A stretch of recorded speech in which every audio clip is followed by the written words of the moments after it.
Pernah nggak sih kamu sedang presentasi tapi banyak dari audiens kamu pada sibuk sendiri, mungkin main HP dan tidak memperhatikan kamu?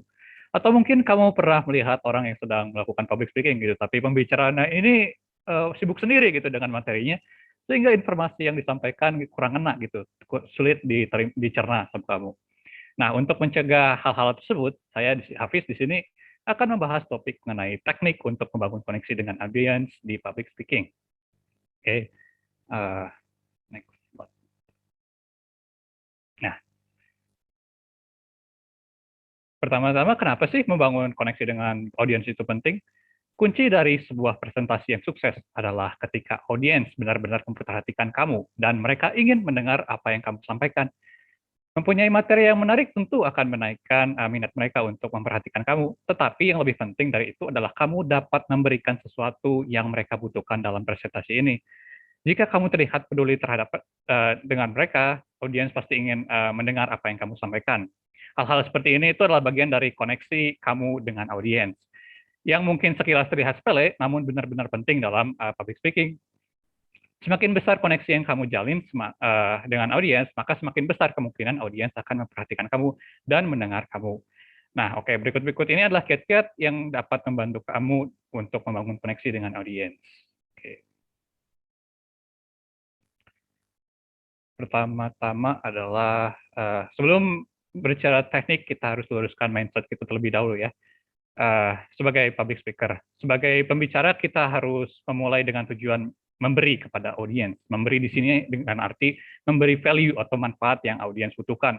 Meskipun kamu melakukan public speaking karena dibayar atau karena tuntutan tugas, tetapi pada akhirnya segala sesuatu yang penting adalah terletak pada audiens. Kamu harus memikirkan tentang audiens gitu.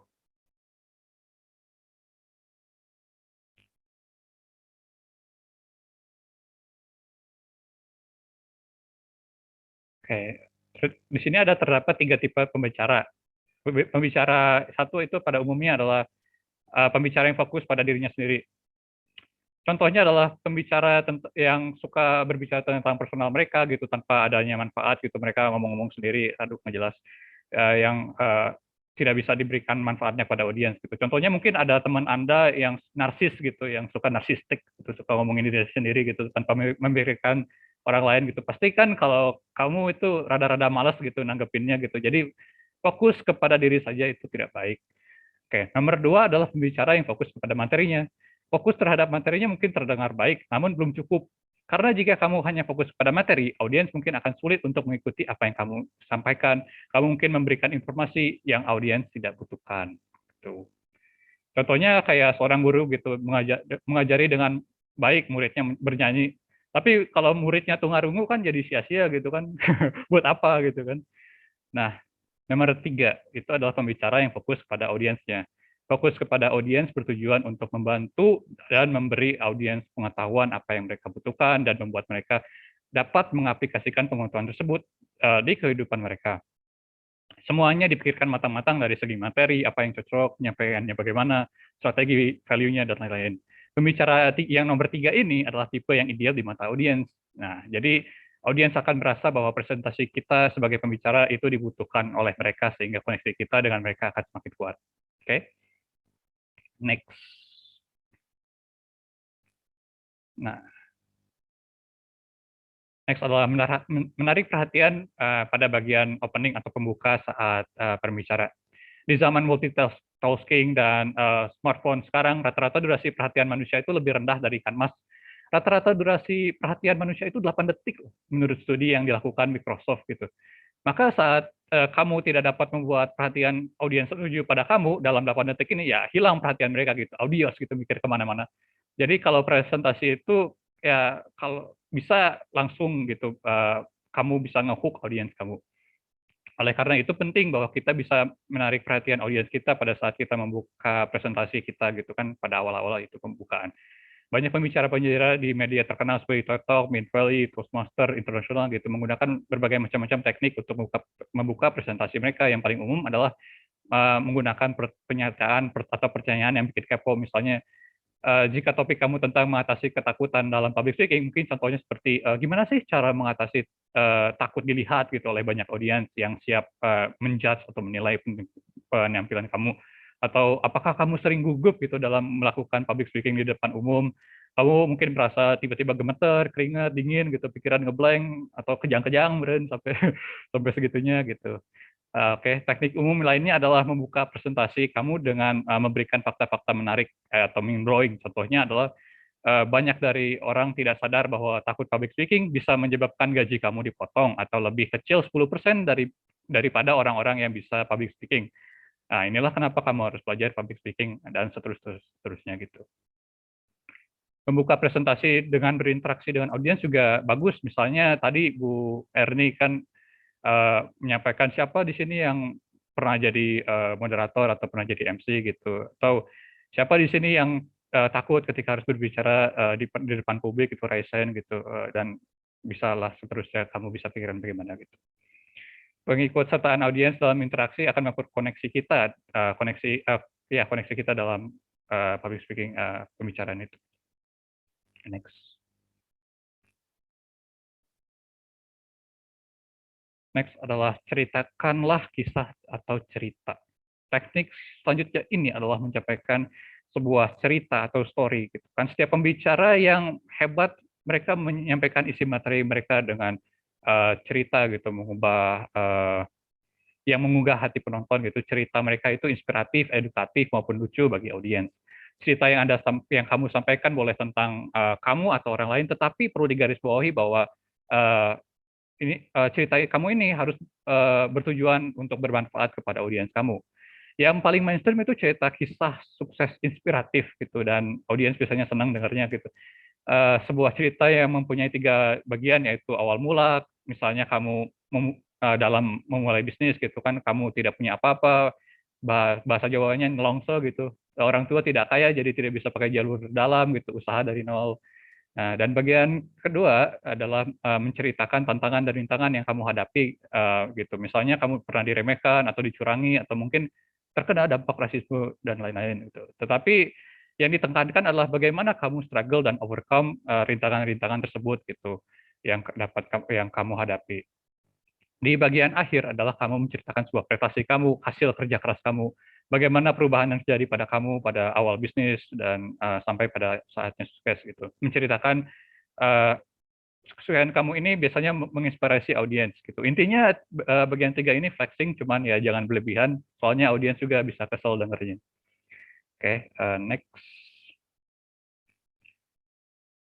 Next adalah selipkan humor ya. Teknik selanjutnya ini itu membangun koneksi dengan audiens dalam menyampaikan mungkin joke atau lelucon kepada penonton gitu. Banyak pembicara hebat menyampaikan materi mereka dengan lelucon yang diselipkan di materi mereka. Lelucon dan humor menciptakan energi positif kepada audiens. Dengan lelucon kita dapat menciptakan koneksi kepada audiens, mereka menjadi lebih relax, happy gitu ketika mendengar kita, membuat mereka lebih tertarik gitu dengan apa yang kita sampaikan gitu. Coba bayangkan kalau ngomongnya gitu-gitu aja kan, materi doang gitu, nggak ada humornya, pasti penonton kan bosan dengerinnya, ngemuap, gantuk gitu, pengen turu gitu kan, pengen lempar sesuatu. Nah, untuk membuat lelucon itu banyak teorinya. Yang paling umum adalah setup, lalu punchline gitu. Kasarnya kamu harus mengumpulkan sesuatu yang mempunyai sebuah ekspektasi. Lalu ekspektasi itu dipatahin dengan punchline. Nah, belajar setup punchline itu penting dalam public speaking. Jika kamu lucu, audiens akan senang untuk memperhatikan presentasi kamu gitu. Alasan lainnya belajar setup punchline ini, kalau misalnya kamu gagal menjadi public speaker, kamu masih berpeluang menjadi stand up comedian gitu. Tapi kalau kamu gagal jadi stand up comedian, setidaknya kamu bisa menjadi badut di circle pertemanan. Gitu.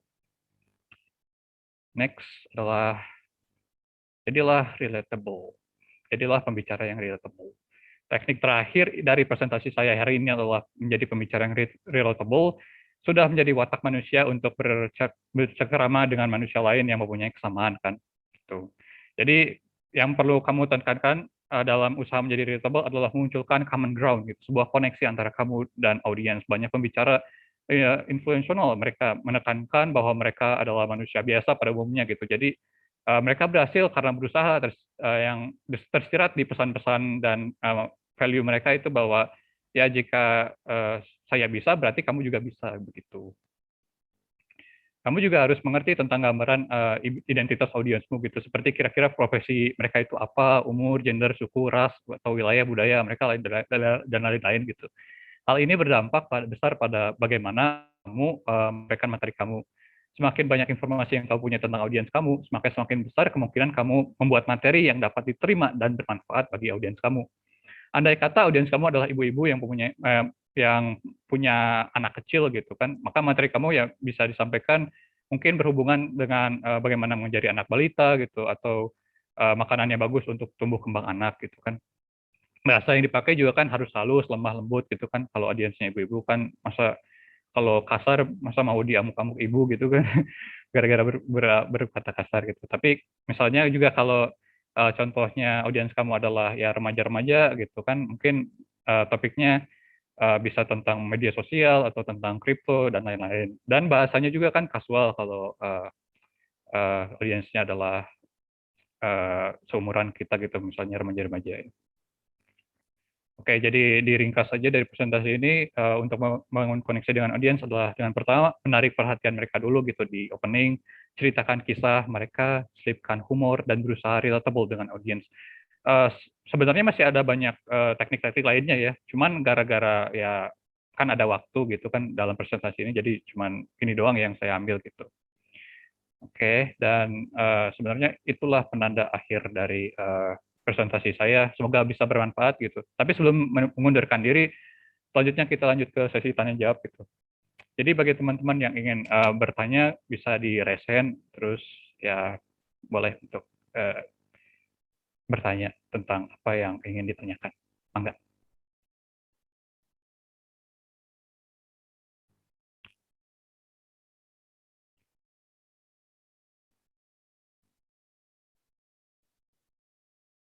Boleh kawan-kawan ingin bertanya tentang ya bagaimana cara menggabung koneksi gitu kan? Atau tidak ada pertanyaan? Tidak apa sih. Kak, kalau nggak ada pertanyaan dari aku sendiri deh pertanyaannya. Aduh, jangan dinyalain ininya video. Nah, kalau dari pertanyaan aku sendiri nih Kak, kan katanya ngebangun humor nih, itu bisa lebih connect gitu sama audiens. Tapi kalau misalnya humornya garing tuh kira-kira gimana ya Kak? Kalau humornya garing, ya pertanyaannya menarik sekali ya. Kalau humornya garing ya, sebelum humornya garing, pertama-tama saat kamu ingin membuat humor itu, kamu harus coba dulu gitu. Misalnya kalau kamu membuat humor ini, apakah lucu gitu. Kalau kamu pikir humor lucuan ini nggak lucu, pasti orang lain juga nggak mikir lucu gitu. Yang kedua adalah tes gitu, humor ini di teman-teman kamu dulu. Kalau mereka ketawa gitu, oh ya ini kira-kira lucu bisa digunain gitu. Gitu. Ya pokoknya coba-coba terus aja, karena tidak ada orang yang tiba-tiba bisa lucu gitu. Mereka itu ya coba-coba dulu gitu, mana yang lucu, mana yang enggak, nanti diambil mana yang lucu gitu, dipilah-pilah gitu. Apakah menjawab, Teh Nabila? Menjawab sih Kak. Terima kasih banyak banget nih. Tapi teman-teman ada yang mau nanya lagi nggak nih kira-kira? Ayo dong, raise hand. Seru banget kok permateriannya tadi, lucu juga, diselip-selipin jokes juga ya Kak gitu. Oh iya Kak, tadi kalau nggak salah Kak bilang manusia itu sekarang apa perhatian itu lebih rendah daripada ikan mas gitu. Ini Kakak dari penelitian mana ya kalau boleh tahu? Itu banyak sih di Microsoft gitu kan, banyak, karena yang ditekankan adalah kamu itu, bagaimana sebuah audiens melihat sebuah headline gitu kan. Jika headline-nya itu tidak menarik perhatian mereka, ya mereka skip aja gitu, geser-geser kanan kiri gitu kan. Misalnya kalau kamu menggunakan Instagram gitu kan, ada post-post gitu kan, ya kalau kamu nggak tertarik kan pasti geser-geser gitu kan. Nah itu jadiin riset Microsoft gitu. Jadi dapat disimpulkan bahwa ya kita itu lebih mempunyai tingkat perhatian yang lebih rendah gitu daripada ikan mas, yaitu 8 detik. Jika kamu nggak bisa menarik perhatian dalam 8 detik, ya udah hilang gitu audiensnya. Oh ini kita lihat, Ada muncul tuh pertanyaan. ya boleh Ilham, boleh disebutkan pertanyaannya. Oke, terima kasih Hafiz. Sangat menarik sekali ya pembahasannya. Oke, saya ingin bertanya. Kan tadi sudah dibahas beberapa tips untuk ini ya, engage dengan penonton, untuk membangun koneksi dengan audiens.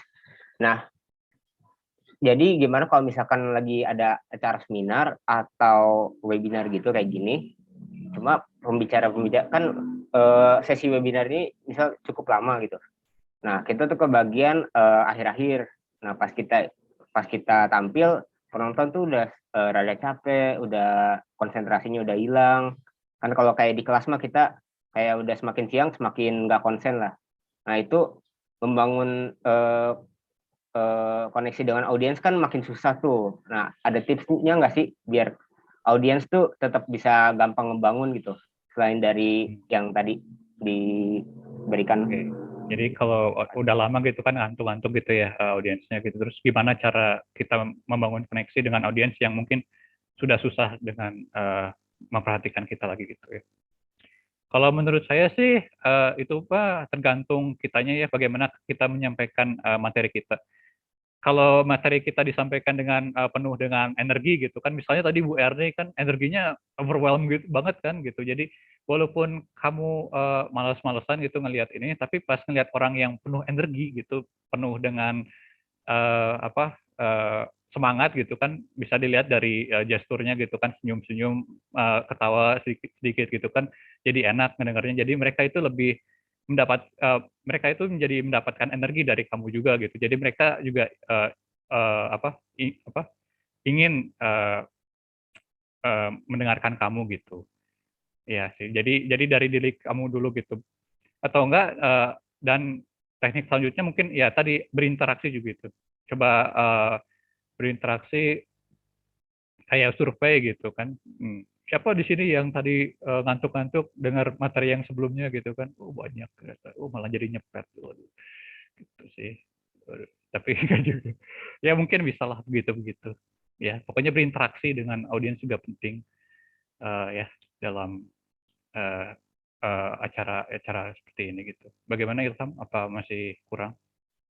Oke, jadi kalau kitanya semangat, audiens juga semangat gitu ya? Ya, jadi kita Oke. itu bisa memberikan energi kita kepada audiens sebenarnya gitu. Oke, terima kasih banyak Hafiz. Ya, terima kasih telah bertanya Ilham. Gimana Nabila? Apakah waktunya sudah habis? Atau Masih masih ada? tersisa 2 menit lagi untuk sesi Q&A. Ayo buat satu pertanyaan lagi, masih bisa diberikan kesempatan untuk para audiens bertanya pada pemateri. Boleh untuk satu pertanyaan? Halo, saya ingin Kalau bertanya boleh, Muhammad Rajasa. boleh. Silahkan. Saya ingin bertanya Bapak Hafiz, kalau jokesnya garing bagaimana Bapak? Ya, mirip-mirip ya kayak pertanyaan Nabila gitu. Kalau jokesnya garing bagaimana? Ya nggak gimana-gimana, tetap aja confidence gitu kan. Ya yang sudah ya sudah, yang garing gitu ya. Kalau garing ya coba lagi yang lain gitu. Ya jangan menyerah aja.